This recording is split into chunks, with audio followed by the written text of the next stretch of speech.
बेटा मुझे देखकर इग्नोर मत करना। इस बार जो भी एग्जाम में पास होना चाहता है मैं पास कर दूंगी, मगर मेरा भी एक काम करना होगा। तुम्हें इस वीडियो को एक लाइक और चैनल को सब्सक्राइब करना होगा और 5 सच्चे मित्र को शेयर करना होगा। अब हमारी जो वृत्ति आनंद और प्रेम में प्रवेश नहीं कर पा रही, इसका कारण है आज्ञा का पालन न करना।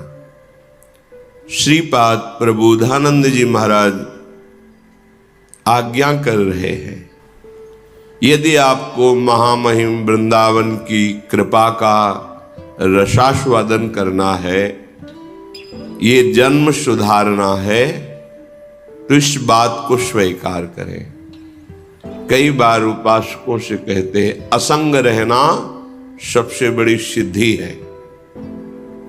चाहे वो गृहस्थ मार्ग का उपासक हो, चाहे विरक्त मार्ग का, अगर अपने अंदर दिव्यता प्राप्त करनी है तो हमारा हृदय असंग होना चाहिए। अगर लिप्त अपेक्षा, आसक्ति, राग, मोह, तो फिर ये भगवदानंद कहां प्रकाशित होगा? हृदय में ही तो प्रकाशित होना है। और वो पहले ही राग, मोह, आसक्ति, अपेक्षा, स्पृहा, इच्छा, कामना, तृष्णा, वासना, इन सब से भरा हुआ है। और ऐसे ही लोगों का संग तो और पुष्ट हो रहा है। एक संसार दुष्ट की संगति, ताहू में तुम पुष्ट करावहो। वही दुष्टता की वृत्तियों को पुष्ट करने वाले संग का रंग अपने हृदय में धारण जो करेगा, वो नीतिक धर्मिन संग रंग बढ़त नित नित सरस, ये कहां धारण कर पाएगा? वही जैसे नाली के कीड़े को उठा के अमृत के कुंड पे ले जाने की चेष्टा करो तो वो बुरा मानता है कि हमें हमारे सुख से वंचित कर रहा है। ऐसे ये देहाभिमानी जीव, विषयासक्त जीव, भगवदानंद रूपी अमृत की तरफ शास्त्र, संत जन, सदगुरुदेव आकर्षित करते हैं। वो छल करता, छुपाव करता है, अपने को बड़ा प्रवीण समझता है। अरे जो सच्चिदानंद भगवान में चित्त अर्पित किए हुए हैं वो तुम्हें भोले दिखाई देते हैं। सर्व ज्ञान उनके हृदय में होता है। जिस दिन वो अपने चिंतन से थोड़ा भी हटकर तुम्हारा चिंतन करेंगे, सारी पोल खुल जाएगी। फिर क्या रह जाएगा? फिर वहीं के वहीं। लाख बार उपदेश करने पर भी जो छली आदमी होता है, कपटी होता है, उस पर कोई परिवर्तन नहीं होता है। हमने देख लिया। रोना, हाथ जोड़ना, प्रणाम करना, क्षमा मांगना, ये उसका नाटक होता है, कभी नहीं सुधर सकता हो। एक आदमी से गलती होती है, चूक होती है, पश्चाताप होता है, दोबारा कोशिश नहीं करता। कम से कम ऐसे संगम का तो कभी भी रंग स्वीकार नहीं करेगा जहां से उसकी चूक हुई है। पर नहीं, ये मनमानी आचरण, ये स्वेच्छाचार, श्रीपाद प्रबोधानंद जी कह रहे तुम्हारे एक जन्म नहीं, असंख्यानि, कह रहे जन्मान्य संख्यानि गतानि में वृथा। इसी तुम्हारे मनमानी आचरण ने तुम्हारे असंख्य जन्म व्यर्थ कर दिए। व्यग्रात्मनो देह गेहादि केहया, यही अभिमान, मैं स्त्री हूं, मैं पुरुष हूं, इसी अभिमान से घर, परिवार, संपत्ति, भोग, वासना, ये सब प्रपंच प्रकट होता है। जैसे जल है तो वहां कीचड़ भी है, वहां बहुत से जल जंतु भी हैं, बाहरी भी वहां जल पीने के लिए आएंगे। ऐसे ही देहाभिमान है तो बाहरी दोष भी अंदर आ जाएंगे। उसमें काम, क्रोध, लोभ, मोह, मद, मत्सर तो है ही, अज्ञान रूपी कीचड़ भी है। और काम, क्रोध आदि ये जो बड़े विशाल विशाल पशु हैं, ये आकर के उसके हृदय में अपना राज्य जमा लेते हैं। पशु इसलिए कहा कि जब ये अपना प्रभाव दिखाते हैं तो मनुष्यता नहीं रह जाती, पशुता रह जाती है। चाहे काम हो, चाहे क्रोध हो, चाहे लोभ हो, चाहे मोह हो, ये सब पशुता पैदा करते हैं। देखो ना, कामी आदमी, क्रोधी आदमी, मोही आदमी, इनके द्वारा जो आचरण होते हैं पशुता के आचरण होते हैं। ये जितने विकार हैं ये कोई दिव्यता थोड़ी लाते हैं, पशुता लाते हैं। असंख्य जन्म केवल इसी अभिमान से प्रेरित होकर हमारे वृथा गए, नष्ट हो गए।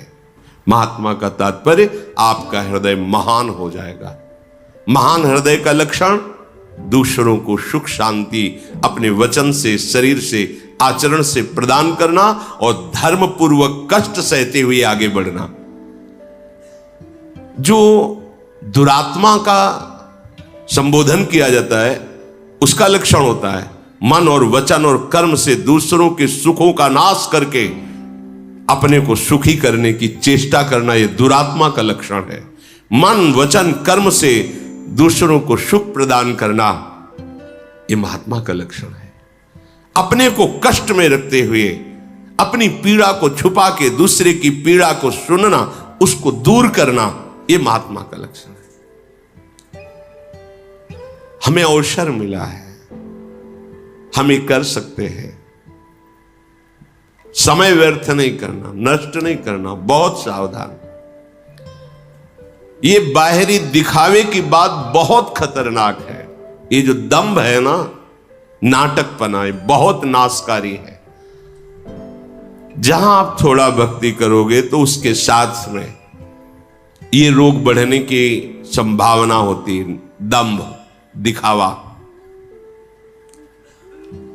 छुपता नहीं है, दंभ प्रकट हो जाता है। जैसे आपका लीवर खराब हो, आपको पीलिया हो जाए तो आपकी आंखों से दिखाई देता है कि पीलिया है, इसको रंग आ जाता है, बदल जाता है शरीर का रंग। ऐसे ही दंभ को पहचानने वाले जो परमार्थ के पति के एक क्षण में पता चल जाता है कि दंभ पनप रहा है। ये दंभ का वृक्ष अब इसको अपने जहर से आविष्ट कर लेगा। बहुत सावधान से, समय मिला चाहे पाखंड में काट लो, चाहे अखंडानंद प्रभु के चरणारविंद के चिंतन में। इसलिए सत्संग के द्वारा प्राप्त विवेक से सत्य वस्तु का निर्णय करके सदैव आराधना में लगे। राधा राधा कितना सहज, कितना अमृतमय और कितना महामहिम कि स्वयं भगवान जपते हैं। हर समय हमें कोई भी कार्य हो, कोई भी समाज हो, कहीं भी हो, हम चुपके से राधा नाम ले लें। चाहे जिस नौकरी में, चाहे एक बोला राधा, हमारी श्वास सार्थक हुई, फिर कार्य में, फिर राधा। अगर आप अभ्यास करेंगे तो ऐसा नहीं है कि केवल आपको ही राधा नाम पकड़ना है, फिर राधा नाम आपको पकड़ लेगा। देख लेना, पहले आप पकड़िए, फिर देखिए पकड़ लेगा राधा नाम। फिर जैसे नशों में रक्त संचारित होता है, ऐसे राधा नाम का प्रभाव संचारित हो जाएगा। कई बार प्रार्थना की है, चरणामृत के लिए अपने लोग लालायित होते हैं, हमें एक बूंद चरणामृत मिल जाए। क्यों? क्योंकि वो प्रभु के श्री अंग का स्पर्श किया हुआ परम पावन चरणामृत है, श्री चरणों का या नाम का। राधा नाम को जब हम अभिषेक करते, स्नान कराते हैं, एक एक बूंद हमारे लिए प्राणों से भी अधिक प्यारा और परम पावन करने वाला हो जाता है। तो आप जो अंदर जप रहे हैं राधा राधा राधा, ये जो रस बन रहा है ना, प्रतिपल चरणामृत पी रहे हैं, प्रति सेकंड चरणामृत पी रहे हैं, और यही नस नाड़ियों में जाके आपको दिव्य बना देगा। विचार करो जरा। कई बार कहा है, बाहरी बातों पे भटकने की आवश्यकता नहीं है। यदि हम किसी संत का उच्छिष्ट पाते हैं तो क्यों पाते हैं? आदर के साथ माथे पे प्रणाम करके फिर ये नाम जप करते हैं अपनी जिह्वा से। हम उनका उच्छिष्ट पाएंगे तो हमारे हृदय में नाम जप चलने लगेगा और हमारा अभिमान गलित हो जाएगा। कि जैसे नाभाजी से पूछा उनके गुरुदेव ने कि आपकी स्थिति ऐसे कैसे हुई, तो उनका जूठन के प्रभाव से, आपके उच्छिष्ट के प्रभाव से। तो गुरुदेव का उच्छिष्ट राधा, ये उनका प्राण जीवन धन है। अब हम राधा राधा राधा रट रहे, बाहरी उच्छिष्ट मिल जाए तो मिल जाने, गुरुदेव ने हमें दे दिया उच्छिष्ट, राधा राधा राधा राधा राधा। ये जो रस गया अंदर, मानो हमारी बात, ये सारे विकारों को विध्वंस कर देगा चरणामृत नामामृत जो अंदर। राधा नाम सुधा रसम, अमृत रस है। मृत भोगते भोगते मर जाओगे, अमृत शरीर छूटेगा पर आप उसके प्रभाव से प्रभावित नहीं होंगे। सही ढंग से भजन करोगे तो पहले ही शरीर छोड़ दोगे, शरीर रहते हुए भी आपको शरीर से संबंध नहीं रह जाएगा। तभी तो भावदेह की प्राप्ति होती है। दिव्य भावदेह में शरीर से कोई संबंध नहीं, जैसे सांप का अपनी केचुल से कोई संबंध नहीं। बड़ी दिव्यता है। आगे बढ़ो, जहां अपने लोग लड़खड़ा रहे, स्थिति ठीक नहीं है, महा आनंद है, महासुख विराजमान है।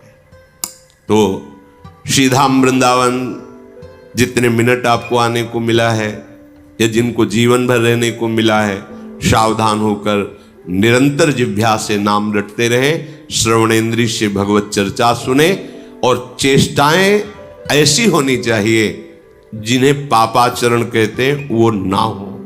यहां पापाचरण अगर हमसे हुए तो हम कहां पावन करेंगे। जगत में पापाचरण बना तो तीर्थों में पावन करने का, तीर्थों में बन जाए तो तीर्थराज प्रयाग है, प्रयाग आदि में बन जाए तो फिर पुरी है भगवान की। अगर वो पुरी में अपराध बन जाए तो परम पावन धाम है, और धाम में अपराध बन गया तो वज्र का लेप हो गया। बहुत सावधानी से हम एक एक क्षण नाम रटते हुए व्यतीत करेंगे तो अवसर ही नहीं पापाचरण का। जब खाली हृदय होता है तभी तो गंदे संकल्प, गंदे विचार फेंकता है और हम उनमें आकर्षित होकर क्रियान्वित हो जाते हैं। सावधान। भगवान में असीम विश्वास रखने वाले वीडियो को लाइक करें, एक प्यारा सा कमेंट करें। ऐसी ही वीडियो देखने के लिए घंटी का बटन दबाएं और चैनल को सब्सक्राइब करें।